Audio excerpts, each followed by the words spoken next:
We are recording. Hello and welcome to the Avanti Entrepreneur Podcast. I am Dave Mamano, your host, and today I have on the show a great guest to help you move forward with your entrepreneurial journey. Her name is Lisa Williams. Lisa, welcome to the show. Hi, David. Thanks for having me. I am so glad you're here. I appreciate it. Now, you are dialing in from Alaska. Is that correct? Yes, I came to visit my dad for Father's Day, gave him a little surprise visit here in Alaska, where I'm born and raised. Yeah, so you're born and raised. What part of Alaska? Anchorage, pretty much the only big city in Alaska. Right. There's Juneau, which is the capital, but that's kind of hard to get to, right? Yeah, and it's pretty small. Yeah. Yeah. My parents just went on an Alaskan cruise a couple of years ago, and they said they had to take like a boat and a little plane to get to Juneau. And I'm like, that's the capital? Wow.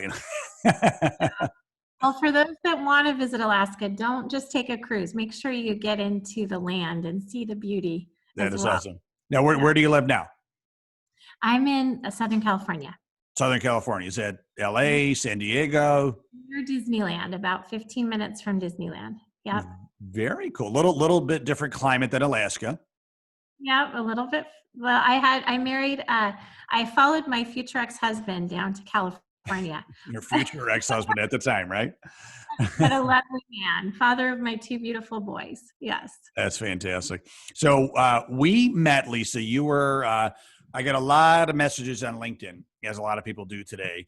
And a lot of them, frankly, are garbage. They say the same things. And, hey, David, I thought we would connect. We had similar connections. That's, could we hop on a call? And it's almost like, blah, blah, blah, whatever, right? And but your message was cool. Your message was, it was personable. You mentioned me and my business, and that you were creating this series for entrepreneurs or people that wanted to become entrepreneurs, and you were interviewing.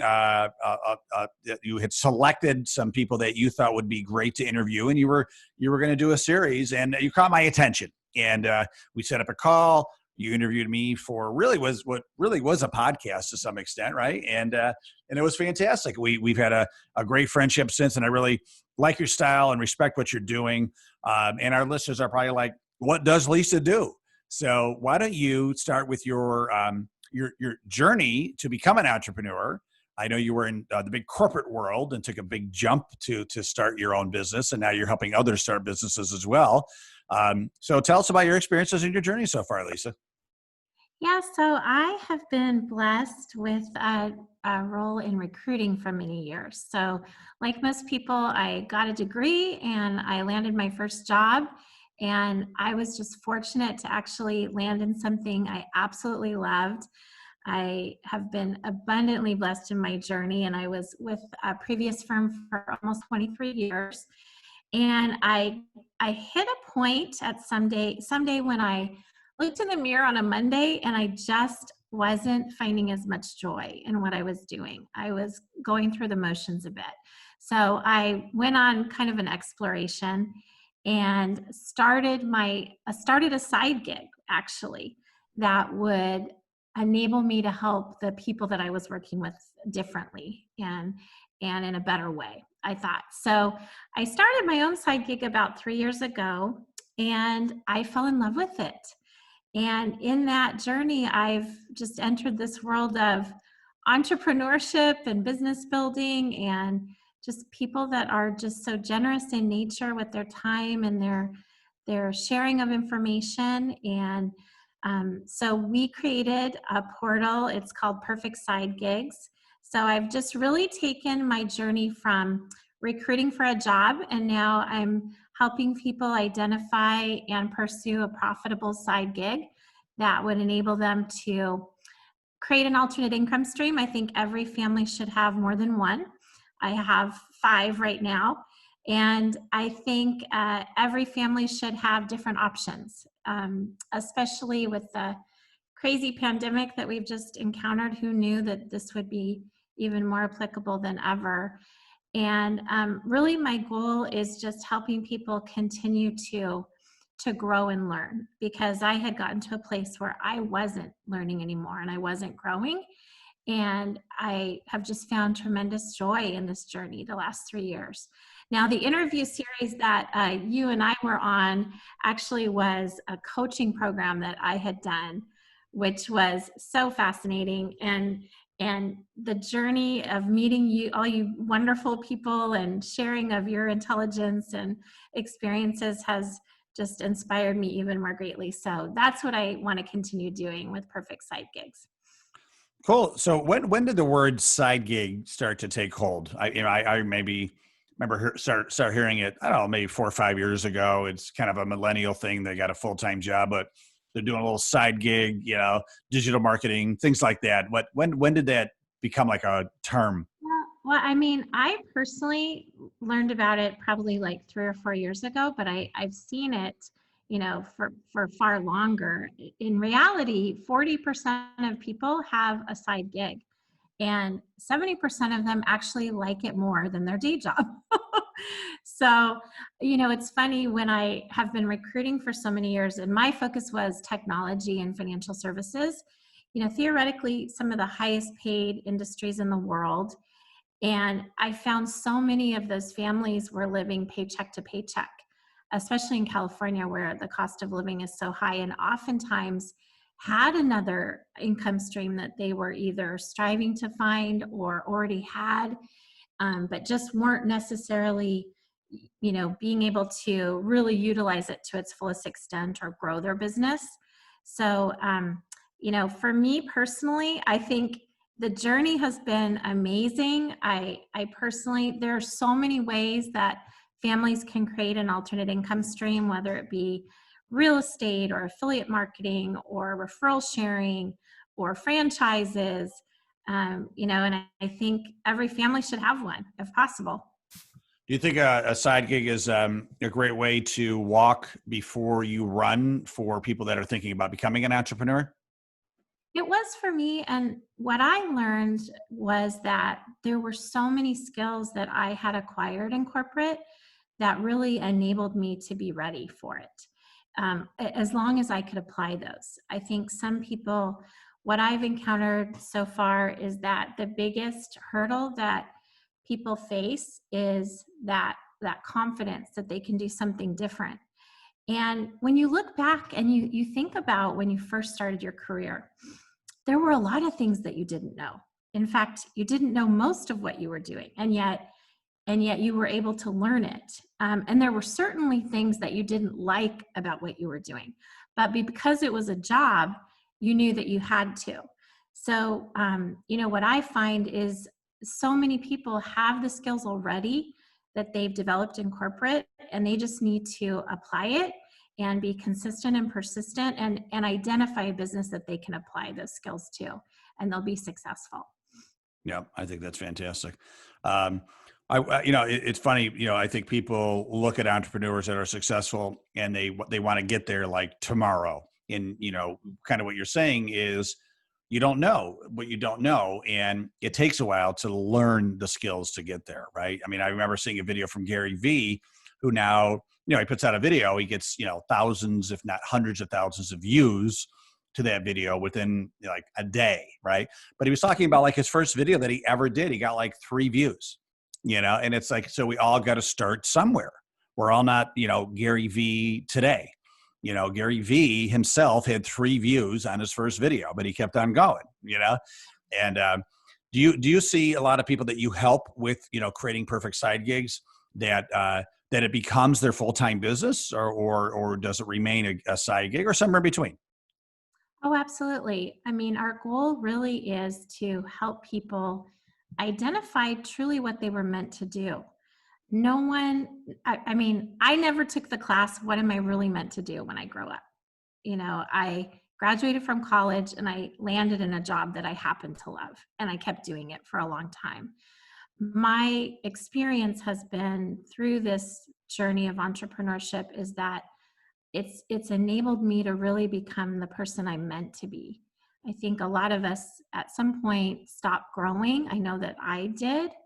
And I've just found tremendous joy in this process. And the ability to learn again every single day and be scared, and be uncomfortable, that's been probably the hardest part for me. I mean, let's face it, I think it's easier to have a job than to be a business builder and think outside the box and do something different. I just don't think it's as fun. For me personally, my faith is a really big part of my life. And I truly believe that I'm becoming the person that God has meant for me to become. And I'm hoping that our platform can help others do that as well.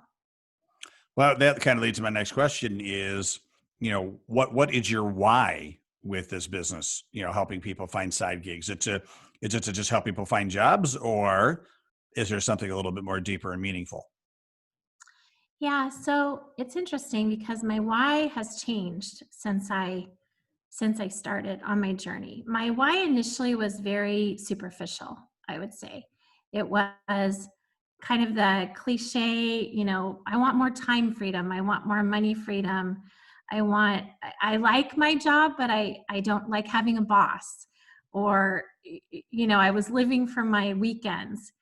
So, what I've realized in the journey is really it's about truly being the shepherd that God has called me to be. I feel as though I was blessed with a mom and dad, um, but a mom especially that really, she just poured tremendous belief in me. And sorry,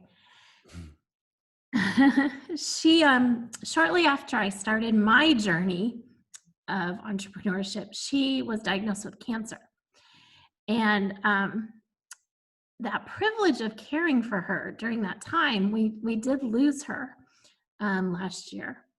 And shortly after, about 10 months later, I actually lost my best friend, Elizabeth. And those two women, they lived their life so fully, and they were servants to others. And they don't get the time to grow into what they could have become.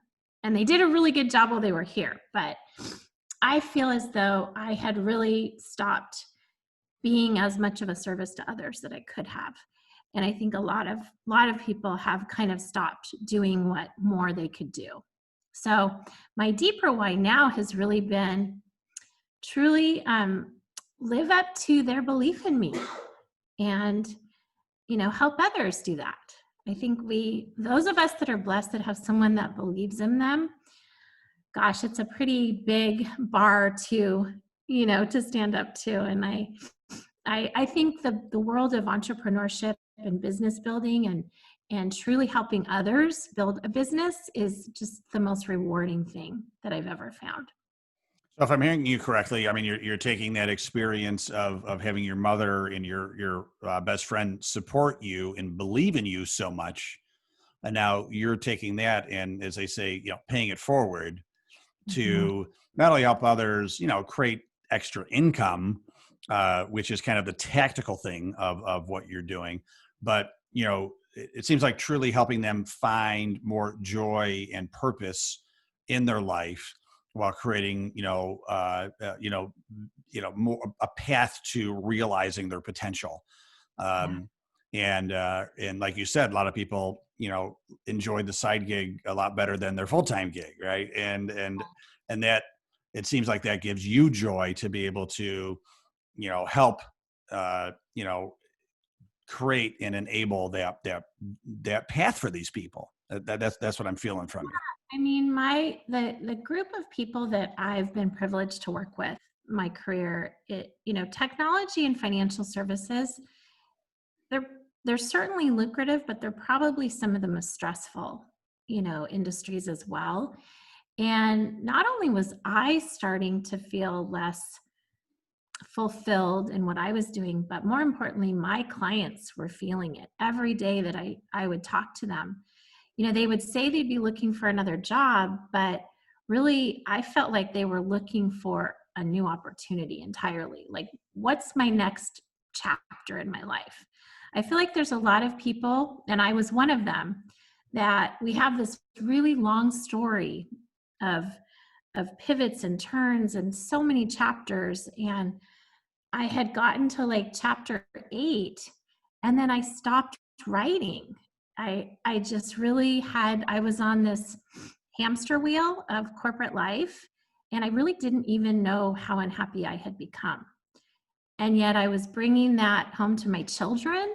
I was complaining a fair amount to my husband. And yet, what kind of example was I showing my kids that, it's okay to continue doing something you're not truly passionate about anymore? I didn't want to be that example. My children are a big part of my why as well, for Yeah. sure. What advice do you give them when it comes to following their path for a career? Oh my gosh. My kids and anyone, that is trying to figure out what's next, I just say yes to a lot of things. Say yes to lots of conversations, lots of experiences, lots of opportunities to learn. Don't ever say I never, or I can't. I see it in my children already. Unfortunately, I'm trying to help them break that pattern by being a different example for them. In my age, I'm almost 50, so I'm like, if Mama can do it, guys, you can definitely do it. Well, and that's great. I know your words certainly are impactful, but your actions are even more, right? And I think that's what ultimately they'll see and remember, and that will influence them, right? So, Yeah, yeah. yeah, So I think absolutely. one of the reasons, Lisa, why we connected. I responded to you in the first place on LinkedIn among the dozens of messages I get every day that I delete pretty quickly, was I sensed some sincerity, that you're very genuine, and just almost like and to take this in the right way, like a childlike excitement about what you're doing, just like jumping in puddles and dancing in the rain type of thing, and I felt that. I said, I'm gonna respond to Lisa, see what's going on, and what was cool is you delivered, right? I mean, you are the real thing. uh, what do you attribute that to? I know that you love what you do. Are there other things that you do on a daily, weekly basis to really, maximize your mindset to be this maxed out person that you are? Oh, absolutely. I love that you asked that, because I hadn't been doing these things, at least all of them, but now it's become a regular habit for me. I've always been definitely one that is more of a glasses half full, or even glasses is like overflowing, I would say. My husband would say. However, I realized that I had stopped truly being grateful for some of the small things. So when I started on my journey, first of all, I became immersed in amazing networking groups. So I started to really get involved with local, entrepreneur network groups. I got a business coach, who's been tremendously helpful. I have mentors in a couple areas of my life. I've always had mentors at church, and I've always had mentors in business, sort of unofficially, but I actually hired a business coach that, with very strong purpose of helping me make this transition. And one of the things that I've noticed that's helped me is that the hardest part, I think, for someone that has been in a corporate world, achieved relative success, is the idea of having those golden handcuffs and not being able to truly support my family if I left. And so enabling me to find a really lucrative side gig was great. And, that initial side gig was in financial services, which I have had a lot of experience in. In that network of people, I attend trainings probably 2 to 3 times a week. A lot of it is on mindset. Going from employee to business owner mindset's been the hardest part for me. And also getting past the idea of that I am good enough, that I do have something more to offer the world, and that I can become different, and I can stretch myself, and it's okay to be uncomfortable. I was very, very comfortable for a very long time. I made a really, really good living. I bought a house as a single mom of two little boys, which is no small feat. I've earned multiple six figures the bulk of my career, and I had no clue how unhappy I was. And you're right. When I started my side gig, I remember my husband came home. And it was actually something that my husband's friend introduced me to. And I just knew, he knew I was looking for something new. And I started straight away and I dove in 100%. And I was very coachable and I just admired greatly the people that I was surrounded with and I trusted the process. And I've as a result of it, I found kind of Lisa again. I had kind of lost Lisa a little bit, you know, and every day I'm excited. Every day I'm freaking terrified as well. Mhm. Every day I'm meeting new people like you, David, that are just so generous in nature and just willing to help this newbie entrepreneur. And I just think for anyone that's uncertain, they might not have any clue what they want to do. There's so many opportunities out there that you can do something different. And we're all living so much longer. Heck, you might as well enjoy, the last 30, 40, 60, whatever years you have on this planet, right? Well, I'm 51 and my goal is 125. So, There you go. right. Not even halfway average, there. the average male age now is 92. So who Average. who knows what it'll be like when Yeah. we're Yeah. at that Well, age. as long as I can think and digest and walk, I'll be a happy man. So. There you go. Yeah, yeah, yeah. Well, and I appreciate the kind words you talked about. Really generous people helping you, and I think that happens to you is because you attract those type of people because that's who you are as well. I've learned from you tremendously. I mean, I don't even view you as a newbie, to be honest with you. I've been watching you and getting some tips on your style and expertise as well. So, get that imposter syndrome right out of there. You are not a newbie. You are a seasoned entrepreneur and you're making it Okay, happen. awesome. I'll take it. um, I love that you are, even though you're very confident and you're doing some great things, you're still very open to learning. Very just like you've actually, we're working together to have you start your own podcast, and really, and I think, you're a smart woman. You could probably, on your own, read the books, watch the videos, figure out how to do it, right? But you want to learn from somebody that's done it and been and I've been doing it for almost 4 years now, and I'm happy to teach you. And so I'm really glad working with you on this, and I'm excited to hear your first episode in the next month ish, right? So, Gonna be exciting. yep. So before we go, any advice? So let's say that a lot of our listeners are actually people that are not entrepreneurs yet, but they're thinking of starting a business, right? Whether it's a side gig or a real business. I don't want to say a real business, a side gig or a full-time business, because they're both real businesses.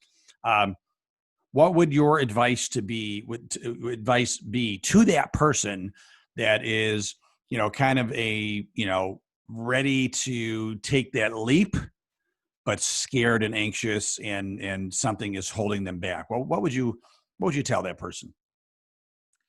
Yeah, so my experience is that people that I mean, in my opinion, let's face it, we were almost 90% entrepreneurs when this country started, right? And now we are 90% employees probably.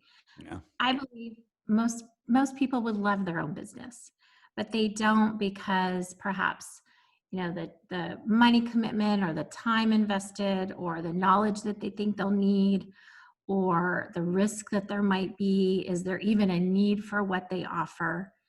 So my suggestion would be, first of all, just knowing that if someone truly has a product that is solving a problem for the consumer, there is going to be a buyer at some point. Whatever your idea is, if you're solving a problem, then there's going to be a buyer. if you can, first of all, make sure that you are ready to grow and learn and change, take advice, and be very, very coachable, I think that's the first step. Identifying truly why you're doing something has to be part of that first step as well. I don't know what should come first, honestly, because I think a lot of people start something. You know, I dabbled in network marketing early in my career. I met a lot of great people. One of the companies that we partner with on Perfect Side Gigs is network marketing, and I had an interview with um, the author of Flip Flop CEO, Janine Finney. And she talks about a lot of people have outdated beliefs about network marketing, for example. So think about whatever model you're considering of business. What are your beliefs today, and are they valid for the present day business world? Because things are different now. There are so many ways to earn money, even online, without even talking to people. you know Absolutely. so Yeah. I would just say, be open-minded, really identify what your why is, and take some time to do it, and be ready to have your family support. Talk to your spouse or your children, or everyone. Let them know, get buy-in early from those people that love you and support you, because that will definitely help you as well. And be ready to work hard, but just be ready for the reward to come if you're consistent and persistent, because it will. I promise you. That's been my experience. I could say a lot more about that, but I love it. Well, and if people do want to hear a lot more, how do they contact you? What's the best way to get in touch with Lisa Williams? yeah, so I would love for you to come to our platform, perfectsidegigs.com. You can find me on LinkedIn at Lisa Williams. I am new to social media, so I'm not out there a lot, but I am on Instagram at Lisa Weiss Williams. Wiesc is my maiden name, as well as Facebook. And they can absolutely call me as well. My number is 714-396-0193. I Wow. give my phone number to everyone. I'm a recruiter. I'm used to it. So Yeah, that's big. That's big. And gentlemen, please note she is married, so keep it professional, folks. Right? So, well, Lisa, absolutely. thank you so much. I really appreciate you sharing. Being vulnerable, sharing your journey, what you've learned, in the roller coaster of your life, which we all have experienced, but not everybody wants to talk about. So, thank you for that. And I wish you, continued massive success. And I look forward to, continuing our journey together as well. Thank you, David. I so appreciate it. Absolutely. And Avanti listeners and viewers, Avanti family, thank you for being a part of the show. I always appreciate your time. I'm honored. I'm not worthy for you being with me. So totally appreciate that. If you ever want to listen to this podcast again and others, almost 200 now, folks, at AvantiEntrepreneur.com. That's AvantiEntrepreneur.com. You can also sign up for our newsletter. I send out a weekly newsletter every Wednesday morning. It's free. And people like it. I write a little bit. I've got some other resources in there from other objective, great content as well. Love to have you part of that. So you can sign up for our free newsletter too at AvantiEntrepreneur.com. Thanks again, Lisa. Thank you, everybody. Make sure to have a great rest of the day and to stay awesome.